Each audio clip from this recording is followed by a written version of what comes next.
오늘 이제 우리 요나서 강의 세 번째 요나의 정의, 이제 righteousness죠. 심청이도 감동한 요나의 희생을 무시하라는 제목으로 하나님의 말씀 증거하기 원합니다. 우리가 지난 주일날 이제 반항하는 요나에 대해서 살펴보았습니다. 그래서 결국에는 다시스를 선택한 그 요나의 길은 계속해서 그냥 내려가는 게 아니라 자기가 엄청난 대가를 지불하며 내려가는 정말 이중고의 좋지 않은 길이었습니다. 하지만 우리 하나님은 절대 그런 요나를 그냥 놔두지 아니하시고 천국의 사냥개라는 제목에 걸맞게 요나는 끝까지 하나님은 요나를 추적하시는 모습을 보았습니다. 어제는 우리는 이제 요나가 이렇게 회피하고 막 이렇게 가서 숨고 이러니까 하나님이 이제 말씀하시기 시작합니다. 어떻게 말씀하신다고 그랬죠? 폭풍을 통해서 말씀하셨고요. 이제 그까지 딱 하고 들었어야 되는데 그걸 알아듣지 못하니까 이제는 좀 창피한 방법, 이방인의 입을 들어서 하나님이 이방인 선장을 통해서 그에게 하나님이 하시고자 하는 말씀을 증거하셨습니다. 이제 오늘은 이제 이럼에도 불구하고 요나가 이제 그 말을 잘 듣지 못하고 깨닫지 못하는 또 다른 모습, 요나의 정의라는 제목으로 한번 말씀 전하는데요. 이 정의라는 말, justice라고도 하기도 하고 우리 기독교에서는 의라고 해서 righteousness라고도 합니다. 이 마이클 샌더스, 여기 하버드에 있는 마이클 샌더라고, 이분이 27살에 박사 논문 끝나기도 전에 여기 하버드에 교수가 돼갖고 40년 동안 한 과목을 그 한 과목이 바로 justice라고 하는 정의라고 하는 과목이었습니다. 학생들이 많이 몰려가서 이제 40년 동안 똑같은 과목을 했으니 야, 그분은 진짜 한번 연구 잘하셔가지고 40년을 그걸로 먹고 사신 분입니다. 물론 이제 다른 과목들도 하셨지만 이제 그 과목이 제일 유명했는데, 놀랍게도 이 책이, 이 저스티스라는 이 책이 정의란 무엇인가라고 이제 한국에 이게 출판이 됐을 때 한국에서 이게 100만 부가 팔렸습니다. 여러분, 인문학 서적이 하나 이런 말도 재미도 별로 없어 보이는 제목 저스티스라고 해가지고 이게 100만 부가 팔릴 수가 없습니다. 전 영미권, 미국, 영어, 영국 다 합쳐갖고 10만 부 팔렸습니다. 근데 그것도 물론 대단한 건데 100만 부가 한국에서 팔렸습니다. 그만큼 우리 한국 사람들은요, 무슨 차별하고 정의롭지 못한 걸 참을 수가 없는 민족입니다. 딴 거는 배고픈 건 참아도 누가 이게 내가 차별받는다, 내가 정의롭지 못한 데 살고 있다, 이거는 못 참습니다. 그렇기 때문에 이게 미국에서 10만 부밖에 안 팔린 게 한국에서 100만 부가 팔렸습니다. 물론 이제 하버드 교수라는 그것도 또 하나 먹었지만 더 중요한 거는 하여튼 그런 놀라운 이유들 때문에 그렇게 됐습니다. 근데 거기에 그 책에 보면은 첫 장에 보면 뭐가 나오냐면은 폭주하는 전차의 이그젬플이 나옵니다. 이게 참 이제 그분이 책도 재밌게 쓰셨습니다. 전차를 이제 이게 전차가 쫙 가고 있는데 자기가 운전사라고 가정하자. 가는데 보니까 앞에서 5사람이 일을 하고 있는데 브레이크가 안 잡히는 겁니다. 그러니까 이 전차 기관사가 이제 그냥 가면 5명이 죽는 거예요. 자, 그리고 봤더니 저 옆에 선로를 변경할 수 있는데 선로를 변경하면 1명이 일하고 있어요. 자, 그러면 당신은 어떻게 하냐? 여러분 어떻게 하십니까? 자, 나는 그냥 간다. 5명 다 치고 간다는 분 한번 손 들어보세요. 나는 선로를 바꿔서 1명 치고 간다는 분 손 들어보십시오. 예, 이 대부분 다 아침이라서 손 들기 힘들어서 안 드시겠지만 대부분 다 이제 여기에 손을 든다라는 겁니다. 근데 자, 요렇게는 쉬워요. 그러니까 그래 5명보다는 1명이 낫지 않냐 하고 이제 할 수 있는데, 이분이 이제 두 번째 질문을 합니다. 그건 뭐냐면, 네가 이제 전차 기관사가 아니라 그 밑에서 그것을 보고 있는 사람인데 이렇게 딱 봤더니 차가 이제 브레이크가 고장난 게 아닌데 모르고 있는 거예요. 그래서 기관차가 이렇게 가고 있는데 저기서 5명이 일하고 있는데 가만히 보니까 자기 옆에 어떤 한 사람이 있는데 그 사람을 차라리 밀어서 그 사람이 선로에 떨어져가지고 그 사람을 치면은 전차가 쓴다는 거예요. 그러면 그 5명을 살릴 수 있지 않냐 하면서, 자, 이제 또 한번 물어볼게요. 자, 그 옆에 있는 사람을 이렇게 밀어서 1명을 희생시켜서 5명을 살릴 사람 한번 손 들어보세요. 네. 그 강의에서도 그 비디오에서 똑같이 나옵니다. 아무도 손 안 듭니다. 왜? 그 법적으로 이제 또 책임져야 되고 이제 복잡해지고 또 자기가 1명을 죽여야 되잖아요. 그래야만 5명이 산다는 거는, 이거는 쉬운 문제가 아니라는 겁니다. 저는 이 책을 읽고 난 다음에 이 정의를 실현하는 것이 어렵다는 것도 하나 느꼈지만, 이런 말장난도 참 우리를 복잡하게 만들어준다는 것 또 하나 한번 느꼈습니다. 중요한 것은 뭐냐면요, 이 정의라는 것은, 의롭다는 것은 이게 나라에 따라 다르고 국가에 따라 다르고 개념에 따라 다르고 내가 누군지에 따라서 또 달라질 수밖에 없습니다. 오늘 요나가 비슷한 상황에 처해져 있습니다. 지금 본인이 잘못해서 배가 침몰하고 있다는 것을 그가 알고 있습니다. 결국에는 이 결자 해지의 마음으로 이 문제를 해결할 수 있는 사람은 자기밖에 없다는 것을 알고 있습니다. 그 자기가 어떻게 해야지 이 문제를 해결하는지를 알고 있어요. 자기가 결국에는 정의롭게 다시 하나님 앞에 의롭게 가야지만 이 문제가 해결돼야 되는 것을 요나가 잘 알고 있습니다. 근데 오늘 요나는 최악의 선택을 하게 됩니다.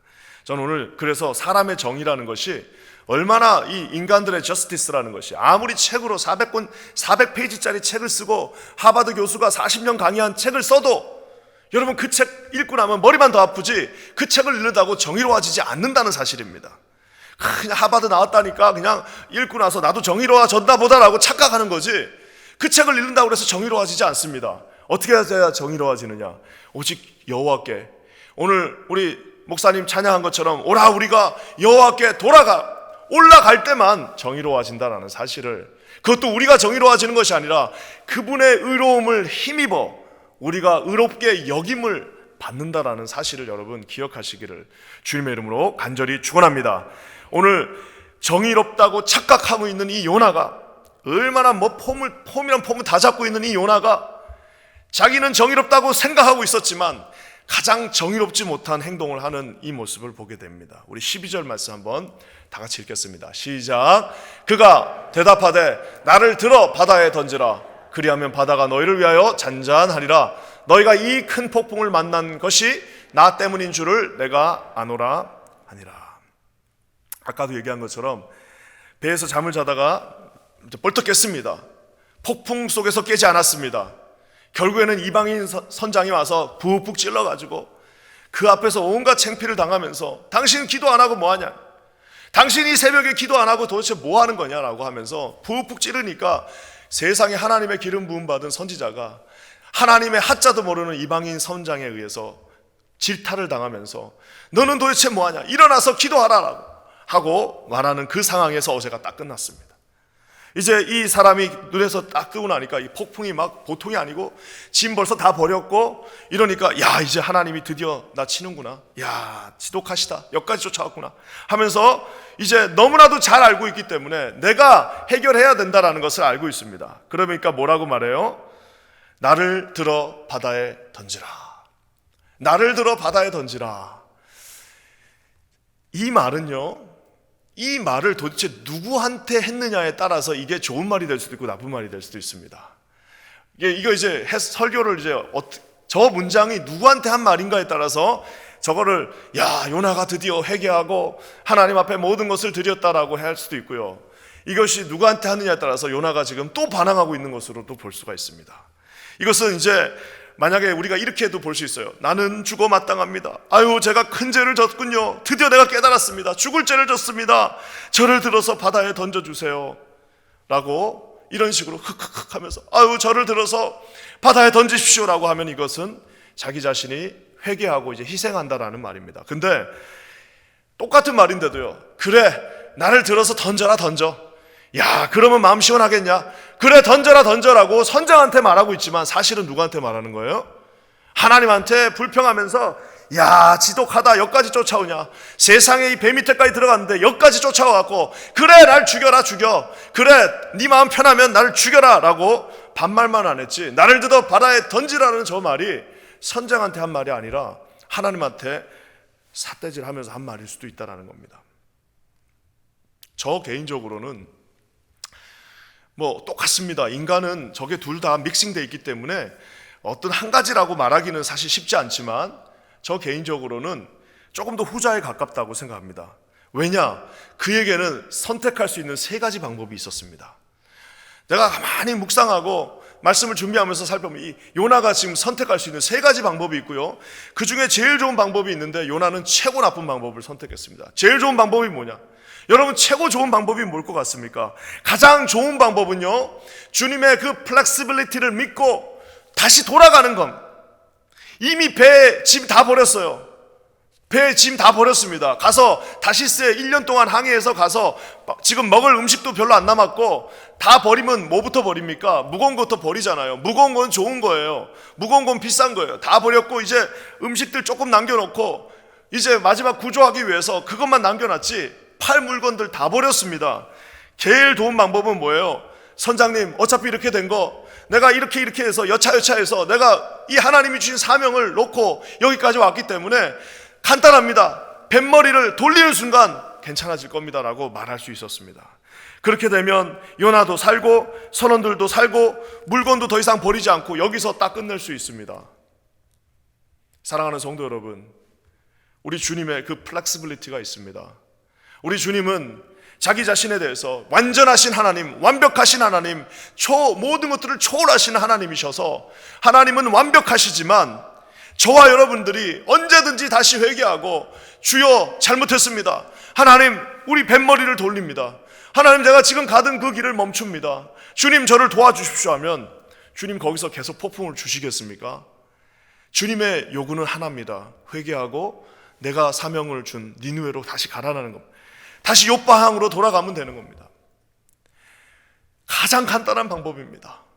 제일 늦은 것 같아도 벌써 물건 다 버렸고 배 난파되기 직전이라 할지라도 가장 빠르고 가장 좋은 방법, 가장 확실한 방법, 가장 손에 덜 보는 방법은 거기서 멈추고 자기의 고집과 아집을 내려놓고 늘 짓던 죄를 하나님 앞에 회개하고 거기서 돌아가는 방법, 주님의 그 플렉시빌리티를 믿고 하나님 앞에 다시 돌아가는 방법, 죄를 회개하는 자에게 언제든지 다시 세컨 찬스를 주시는 하나님을 의지하고 돌아가는 그 방법이 가장 좋은 방법입니다.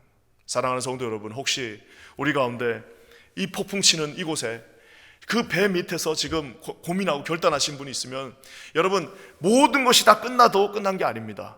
하나님의 앞에 다시 회개하고 마음을 돌리는 순간 주께서 또 다른 찬스를 주심을 믿으시기를 주의 이름으로 간절히 축원합니다. 2등 방법은 또 뭐냐? 요것도 나빼. 제가 볼 때 2등 방법은 자기가 그냥 뛰어내리면 돼요. 아유, 주님 이렇게까지 하시는구나. 그래, 내가 물론 자살 같은 느낌이 나지만 그냥 다른 선원들 얼마나 부담을 줍니까? 세 번째 방법 뭐예요?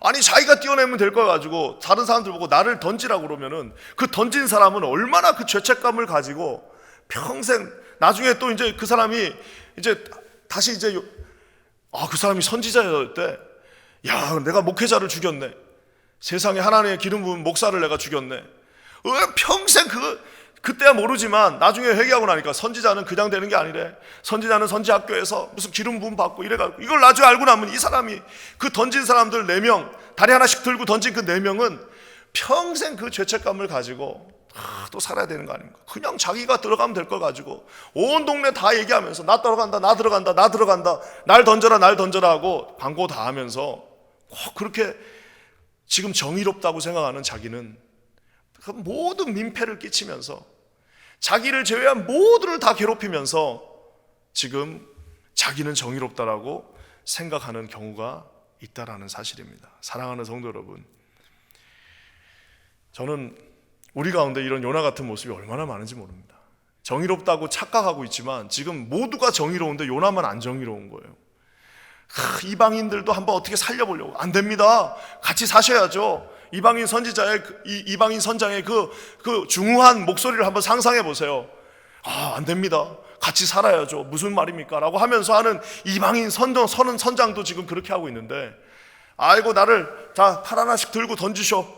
어차피 저분은 포기 안 하는 사람이니까 날 던지셔 라고 하고 있는 이 철없는, 이 철부지와 같은, 이 차일디시한, 이 차일드 라이크가 아니라 이 차일디시한 이 요나의 이 비겁한 모습을 여러분 한번 보시기 바랍니다. 심지어 여러분, 이런 악수를 두는 사람들이 꼭 착각하는 게 또 있습니다. 이 바둑도요, 악수를 두는 사람들이 착각하는 게 있는데 그것은 자기가 자기의 정의를 실현한다고 생각합니다. 여러분, 저 말씀 뒤에 보면 뭐라고 나와 있습니까? 저기서 제일 잘못된 문장이 하나 있습니다. 두 번째 문장입니다. 한번 두 번째 줄 다시 읽어볼게요. 시작. 그리하면 바다가 너희를 위하여 잔잔하리라. 여러분, 저게 잘못된 문장입니다. 왜요? 바다가 무슨 힘이 있습니까? 하나님이 너희를 위하여 바다를 잠잠케 하시리라 라고 최소한 선지자 정도 되면 저렇게 말해야 되잖아요. 아무리 우리가 믿음이 없어도 그래도 믿는 사람이라면 하나님께서 이것을 나에게 다시 주실 것이다, 하나님이 너희를 다시 세워주실 것이다 라고 말해야 되는데, 아니, 엄하게 바다 당시 바다는 모든 우상의 집결지였습니다. 왜? 배 타고 가는 게 무서우니까 지금도 우리 한국 가면은 배 앞에 뭐 막 붙어 있지 않습니까? 배 앞에 그 막 이상한 초록초록 이런 것들 지금도 그러고 있는데 그 2700년 전에 얼마나 그 우상이 거기에 많았겠습니까?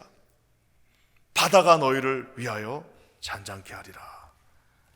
뼛속까지 요나는 마지막까지 하나님을 언급하지 않고 하나님이 하는 거 다 뻔히 알고 있으면서도 뼛속까지 교만하고 당돌하고 반항의 모습을 가지고 반항하는 게 멋있다고 생각합니다. 이유 없는 반항. 그 영화 때문에 그 제임스 딘이 그러면 멋있어요. 그렇지만 아저씨들이 그러면 배 나온 아저씨들이 그러면 멋 없습니다. 제임스 딘이 딱 이렇게 하고 내가 반항한다라고 하면 멋있지만 저와 여러분들은 우리 세상에 반항할 수는 있어도 하나님 앞에 반항하는 거는 멋있는 것이 아니라 어리석은 것입니다. 사랑하는 성도 여러분, 우리가 한국에 심청전이라고 있습니다. 심청이가 아버지를 살리기 위해서 인당수에 뛰어내려 공양미 300석을 마련했다. 나는 거짓말이 아니라 나는 이 얘기를 처음 내 의식 속에서 생각났을 때부터 저는 의심했습니다. 이게 도대체 누가 만든 이야기일까? 여러분 한번 조금만 생각을 해보세요. 자기 부모가 자기 자식이 죽었어요. 자기를 위해서 자기들 다 살리는 것도 아니고 눈 하나를 뜨게 해갖고 자기 그 15살 딸이 그 인당수에 뛰어내려서 죽었는데 그거를 좋아할 부모가 누가 있겠습니까? 어떻게 보면 극단적 유교주의에서 만들어진 산물일 수도 있습니다. 제가 저만 그런 줄 알았는데 이거 조금 안 좋게 보시는 분들도 과학자들 중에 좀 있더라고요. 만약에 내가 그 신봉사였다라면은 그걸 또 알고 있어요. 근데도 그거를 그 길을 가게 안 돼. 그게 무슨 계약 조건이고 뭐고 간에 그거 다 파기하고 차라리 내가 눈 먼 채로 계속 가는 게 낫지. 15살 그 꽃다운 아이가 내 자녀가 나를 위해서 빠지는 것이 그게 무슨 미덕이고 그게 무슨 효가 여러분 사람이 죽는데 무슨 효가 어디 있습니까? 아무리 좋게 점수를 줘도 칭찬을 주기가 어렵습니다. 그래서 어떤 학자들은 이 심청이는 우리 조선시대 내면 속에 내려오는 효녀가 아니라 어떻게 보면 반항하고 있는 여인일 수도 있다라고. 내가 안 산다 안 살아, 아이고 내가 이제 지겹다 하면서 나 차라리 하고 들어간다라고 하는 반항의 이미지일 수도 있다라고 말하는 그런 인문학자들도 있습니다. 뭐가 맞는지는 모르겠지만 한 가지 확실한 건 있습니다. 하나님 앞에 여러분 심청이가 거기 뛰어들었다고 해서 그거 정의롭다, 효녀의 상징이다. 아니 효가 있으면 뭐합니까? 사람이 죽었는데요. 눈을 뜨면 뭐합니까? 그 아버지가 이제 인생이 구만리 같은 아이가 거기서 뛰어내려갖고 그 아버지가 평생 무슨 마음을 가지고 살 수 있겠습니까? 그것이 여러분 인간이 말하는 인간의 어떤 문화가 만들어 놓은 정의의 어떤 그 정의라는 겁니다. 데피니션입니다. 인간에 만들어 놓은 모든 데피니션은 다 실수가 있고 다 한계가 있고 다 부족함이 있습니다. 사랑하는 성도 여러분, 하나님 앞에서 그런 어설픈 정의를 말하시지 마시기 바랍니다. 저와 여러분은 정의로운 사람들이 아닙니다. 우리는 본질상 진노의 자녀라고 하나님이 말하고 계십니다. 아무리 좋은 모습을 가지고 있어도 결국에는 한꺼풀만 딱 걷어보면은 요나의 그 한꺼풀만 내려보면 아무리 선지자가 아니라 선지자 할아버지라 할지라도 한꺼풀만 벗겨보면 저와 여러분의 본질은 우리의 데피니션은 진노의 자녀들, 마귀의 자녀일 수밖에 없는 사람들이라는 겁니다. 사랑하는 성도 여러분, 우리가 의로워질 수 있는 유일한 방법은 예수 그리스도의 그 보혈을 의지하는 방법밖에 없음을 믿으시기를 주의 이름으로 간절히 축원합니다. 하나님께 지기 싫은 인간들이 만들어 놓은 것이 바로 이런 것들입니다. 지금이라도 물에 뛰어내리지 않아도 됩니다. 여러 사람들 구창게 만들지 않아도 됩니다. 멋있게 보일 필요도 없습니다. 하나님 앞에 두 손 들고 주님, 제가 당신 앞에 돌아옵니다. 이 말 한마디면 됩니다. 진심을 다해서 여러분 주님 앞에 돌아오셔서 승리하시는 저와 여러분 되시기를 주의 이름으로 간절히 축원합니다. 그 남자들이 예수님 믿기 힘듭니다. 아이고 내가 남자인데, 내가 그래도 해오던 게 있는데, 내가 쪽팔려서 못 가겠네. 경상도 남자들 맨날 뭐 하면 그런 게 어디 있습니까? 여러분 하나님 앞에 무릎 꿇고 손 들고 회개하고 서렌더하는 남자가 제일 멋있는 남자입니다. 하나님 앞에, 그저 하나님 앞에 소프트한 젠틀 하트, 그거 어떻게 가능합니까? 주님의 보혈이 늘 여기를 적실 때만 가능합니다. 딱딱 해가지고 나는 한번 하면 한다, 세상 그런 사람들보다 더 무서운 건 없어요. 책 한 권 읽고 나는 이대로 간다. 세상 이거보다 더 무서운 게 어디 있습니까? 하나님 앞에 이 소프트한 젠틀 핫 달라고 기도하시는 저와 여러분 되셔서 쓸데없이 물에 빠지는 분들 없기를 주님의 이름으로 간절히 축원합니다. 오늘 정의롭다 착각한 요나는 정의하고는 전혀 먼 행동을 하고 있습니다. 근데 오히려 전혀 정의로울 수 없는, 하나님을 모르는, 야훼를 알지 못하는 이방인들이, 이 벳사람들은 자기가 정의롭지 않다는 걸 알고 있음에도 불구하고 오히려 의로운 행동을 하는 모습을 보게 됩니다. 우리 15절과 16절 한번 볼까요? 15절 16절입니다. 시작. 요나를 들어 바다에 던짐에 파도가 뛰노는 것이 곧 그친지라. 그 사람들이 여호와를 크게 두려워하여 여호와께 제물을 드리고 서원을 하였더라. 재밌는 표현이 나옵니다. 아까 우리가 어제 주일날 읽었던 본문을 보면 폭풍이 일 때 벳사람들이 두려워했다라고 나옵니다. 폭풍이 이니까 벳사람들이 두려워하는 거예요. 근데 벳사람들이 더 두려워하는 게 있습니다. 저기 16절에는 크게 두려워했다라고 말합니다. 언제 크게 두려워했대요? 폭풍이 불었을 때 두려운 게 아니라 갑자기 폭풍이 딱 멈추니까 그게 더 무서운 거예요. 폭풍은 어차피 벳사람들의 삶의 일부입니다.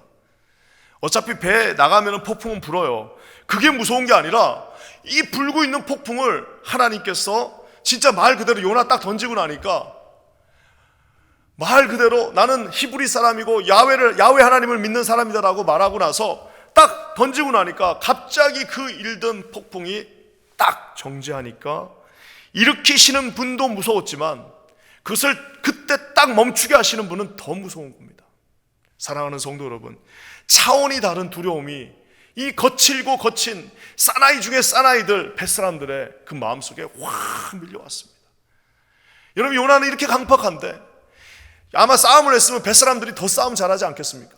더 몸도 크고 더 근육으로 진짜 사나이들은 그 벳사람들인데 벳사람들이 지금 갑자기 밀려오는 그 두려움, 하나님의 그 존재를 어렴풋이 깨달은 후에 살아계신 하나님의 그 영광을 조금 보고 나니까 두려움들이 몰려오니까 어떻게 했다라고 말합니까? 여호와를 크게 두려워하고 제물을 드리고 서원까지 하였더라 라고 말하고 있습니다. 무슨 레위기의 말씀을 아는 것도 아니에요. 율법을 아는 것도 아닌데 하나님의 능력과 영광을 보고 나니까 믿지 않는 사람이라 할지라도 하나님 앞에 제물을 드리고 거기서 하나님 앞에 예배하고 지금 이 뱃속에서 선상 기도회가 시작된 겁니다. 선상 이 하나님 앞에 새신자 초청잔치가 지금 이 폭풍 딱 멈추고 나니까 선장부터 시작해서 다 놀랐어요. 야, 우리가 믿었던 신들은 다 헛것이었구나. 야훼라고 하는 하나님, 이 히브리인들의 하나님이 진짜 하나님이구나 하고, 야, 이거 어떻게 해야 되냐, 일단 가지고 있는 거 다 꺼내라 해갖고 꺼낸 다음에 하나님 앞에 드리고 서운했다는 게 중요합니다. 서운한 게 중요해요. 저는요, 제가 예전에 설교 때도 한번 얘기했지만 병 들었는데 가서 기도하니까 하나님께서 그런 분들 많았습니다. 낫게 해주시면 하나님 잘 믿겠다고. 이제 예수님 안 믿는 분들인데 낫게 해주시면 믿는다고 그래갖고 진짜 낫어요. 그래서 진짜 교회 왔어요. 근데 그 끝까지 안 가는 분들 많이 봤습니다. 좀 더 괜찮아지니까 언제 그랬냐는 듯이 교회 떠나는 분들 많이 봤습니다. 여러분, 그게 기적의 한계입니다. 예수님을 인격적으로 말 한마디라도 주님이 주신 그 말씀을 가지고 만나지 않으면요, 기적, 홍해가 갈라지고 난 그 바로 다음 순간에 그들은 불평했습니다. 기적은 아무 소용이 없어요. 기적은 여러분 기적으로 믿는 것이 아니라 하나님의 이 변치 않는 말씀이 우리 마음 가운데 새겨질 때에 그것이 희미하게 새겨졌다 할지라도 그것이 영롱하게 빛날 줄 믿습니다. 사랑하는 성도 여러분, 그래서 지금 지금 뱃사람들이 어떻게 했다고요? 지금 서원까지 했습니다. 하나님을 본 사람들은 그것을 압니다. 생명의 위협을 느끼는 자들은 크게 두려워했지만 하나님 앞에 그 바다가 멈추는 순간 하나님이 살아계심을 그들이 보게 되었습니다.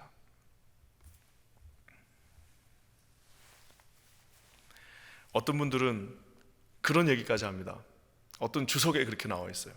이 뱃사람들이 어차피 물건 없어, 이제 팔 것도 없어, 이제 음식도 없어. 그럼 이제 뭐 해야 됩니까? 저는 사실 거기까지는 생각 안 해봤는데 어떤 분은 그렇게 주장합니다. 이 사람들 그 다음에 뭐 했을까? 물론 성경에는 안 나옵니다. 이 사람들 그 다음에 뭐 했을까? 어떤 분이 그렇게 주장합니다. 바로 어떻게 하냐? 바로 다시 욥바로 돌아가서 뱃사람들이 아마 배에 딱 갖다 대고 욥바에서 어떻게요? 요나는 내려왔지만 이 욥바에서 어떻게 해요? 예루살렘으로 그들은 올라갔을 것이다. 지금 죽다가 살아나고 하나님이 살아있다는 것을 보았는데 뭘 더 망설이겠습니까? 예루살렘 그 이방인의 뜰에 가서 거기서 하나님을 경배하고 찬양했을 것이다 라는 소리를 하는 분도 있습니다. 상상의 영역이지만 재밌지 않습니까? 나중에 그러면 이제 요나가 또 니느웨 갔다가 와서 만나갖고 아이고 아저씨 그때 그 아저씨군요 하면서 하는 것도 한번 상상해 볼 법하지 않습니까? 자, 이거는 이제 없으니까 그냥 여기까지 하는데요, 이런 이방인들이 오늘 놀랍게도 한 번도 신학교로 가본 적도 없고 한 번도 교회 나가보지도 않았는데 이들의 입에서 나오는 신앙의 고백이 아름답습니다. 14절 말씀 한번 다 같이 읽겠습니다. 시작. 우리가 여호와께 부르짖어 이르되 여호와여 구하고 구하오니 이 사람의 생명 때문에 우리를 멸망시키지 마옵소서. 무죄한 피를 우리에게 돌리지 마옵소서. 주 여호와께서는 주의 뜻대로 행하심이니이다 하고, 주 여호와는 주의 뜻대로 행하심이니이다. 하나님의 뜻대로, 하나님의 뜻 니느웨가 결정되면 아무리 우리 인간이 다시스로 가려고 해도 첫 번째 갈 수도 없거니와 가는 것 자체가 고통이고 가는 것 자체가 고난이고 가는 것 자체가 하나님의 저주라는 사실. 결국에는 당신은 당신의 뜻대로 하는 것이 하나님에게도 좋고 저에게도 좋다라고 놀랍게 구약의 핵심 주제, 하나님의 절대 주권, 하나님만이 창조하실 수 있는 하나님이고 하나님은 부수실 수도 있는 하나님이고 하나님은 우리에게 생명을 주시는 하나님이기도 하며 생명을 가져가시는 하나님이기도 하고 토기장이신 하나님, 당신의 뜻대로 하십시오. 당신의 뜻이 이루어지는 것이 가장 좋습니다라고 놀랍게도 뱃사람들의 입에서, 선지자의 입에서는 그저 나온다는 말이 이 바다가 당신을 잠잠히 할 것이다, 바다가 너희들을 구원할 거다라고 말했는데 뱃사람들은 하나님 찬양하는 요나서 전체 핵심 주제, 하나님의 뜻대로 이루어지는 그 놀라운 고백을 하게 된다는 사실입니다. 사랑하는 성도 여러분, 아까도 얘기했지만 이 요나서를 읽다 보면 요나를 제외한 모두가 다 하나님 앞에 순종합니다. 요나서 전체 하여튼 요나에 등장하는 모든 등장인물들은 다 하나님 앞에 순종합니다. 심지어 니느웨 사람들도요. 누구만 순종 안 해요? 요나만 순종하지 않습니다. 이것이 바로 우리에게 시사하는 바가 큽니다. 먼저 된 자가 어떻게 된다고요? 나중된. 먼저 된 자가 나중된 자. 다 알고 있어요. 저는 그거에 감동 없습니다. 하시나 보네요. 하세요. 따라갈게요. 뒤에서 밀어는 드릴게요. 여러분, 먼저 된 자가 나중 될 수 있습니다. 왜요? 오늘 이 말씀을 보십시오. 지금 뱃사람들은 배에서 지금 막 예배 드리고 지금 막 하나님 앞에 서원까지 했다라고 얘기하고 있습니다. 원래 하나님 앞에 서원하고 선지자가 된 요나는 지금 바다가 너희들을 잠잠케 할 거다라고 말하고 있습니다. 정의롭다 착각했던 요나는 정의롭지 못한 행동으로 뱃속으로, 결국에는 그 배 아래로, 결국에는 바다 아래로, 결국에는 고래 아래로, 결국에는 스올까지 내려가는 모습을 보여줍니다. 정의롭지 못하다고 스스로 생각하는 뱃사람들, 맨날 술 마시고 하는 그 뱃사람들은 하나님 앞에 진심을 다해서 오히려 의로운 모습으로 서는 것을 보게 됩니다. 가장 잘하는 것은 하나님 앞에 나아가는 것입니다. 사랑하는 성도 여러분, 인간의 어설픈 정의를 해가지고 그거 실현도 안 됩니다. 정의사의 구현 그거 되지도 않습니다. 주님께 돌아오는 길이 가장 빠른 길입니다. 물에 빠질 필요도 없습니다. 다른 사람들에게 어려움과 죄책감을 줄 필요도 없습니다. 지금 당장 주님께 회개하시고 서렌더를 하시고 다시 욥바 항으로 돌아가시는 저와 여러분 되시기를 주의 이름으로 간절히 축원합니다. 정의로우신 십자가의 보혈을 의지하시면서 우리 십자가에서 우리 모두를 살리신 예수 그리스도의 그 피의 보혈을 의지하여 다시 오던 길을 되돌아 욥바로 돌아가시는, 그래서 하나님 앞에 구원받고 의롭다 함을 칭함받는 저와 여러분 되시기를 주의 이름으로 간절히 축원합니다. 함께 기도하겠습니다. 거룩한 주님 감사합니다. 오늘도 주님이 함께 하셨습니다. 오늘도 주님이 영광 받으시길 원합니다. 주여 이곳에 함께하여 주시옵소서. 오늘도 우리 성도들 함께 기도하며 나갈 때에 하나님 아버지 우리 기도에 응답하시며 먼저 우리가 회개하며 주님 앞에 설 때에 주여 이곳에 함께 하셔서 우리의 기도에 응답하여 주시옵소서. 선원들도 배에서 하나님 앞에 기도하며 나아갔습니다. 우리도 함께 기도하며 나갈 때에 하나님 이곳에 임재하여 주시옵소서. 예수님의 이름으로 간절히 기도합니다. 아멘.